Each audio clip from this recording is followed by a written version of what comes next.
Hello' guys, এইটো আমাৰ first blog আৰু আমি গৈ আছোঁ আজি চিকেন আৰু ৰুটি খাম বুলি মাংস আনিব। মাংসখিনি লৈ আহিলোঁ। তাৰপিছত পিঁয়াজ, আলু, নহৰু, আদা, মছলা গোটেইখিনি ৰেডি কৰি ল'লোঁ। ৰেডি কৰি এতিয়া বনাব লৈছে আৰু তেলত পিঁয়াজ চিয়াজ ভাজি মেলি লৈছে, মাংসখিনিও দি দিছে, ধুনীয়াকৈ বনাই গৈ আছে। বতৰ কি ধুনীয়া, ৰুটি আৰু মাংস খোৱাৰ মজাই বেলেগ আৰু এনেকৈ লগে ভাগে মিলি বনোৱাৰো মজা বেলেগ আৰু দেই।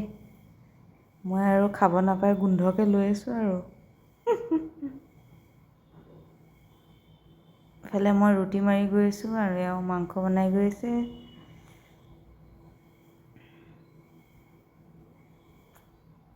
ৰুটি গোল হৈছে নাই চাব দেই গাইজ, হৈছেনে? এওঁকো দেখাইছোঁ ৰুটিটো গোল হৈছেনে বুলি। ইফালে গেছ জ্বলাবই পাহৰিলে, ৰুটি মই উঠালোৱে। এইফালে মাংস টেষ্ট কৰি মেলি, মাংস মজা হৈছিলে কিন্তু দেই। কেতিয়াবা আহিলে আমাৰ ৰুমত আহিব, ৰুটি মাংস বনাই খাম। মাংস হৈ গৈছে, ৰুটিও হৈ গৈছে, আমি এতিয়া খাই লওঁ ব'লক ৰাইজ।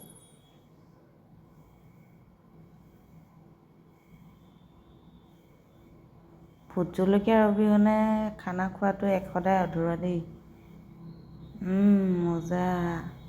কথা পাতি পাতি এখন থালিত দুইজনে খোৱাৰ মজাই বেলেগ। দিয়ক হ'ব আজিৰ কাৰণে, বাই গাইজ, আমি খাই লওঁ।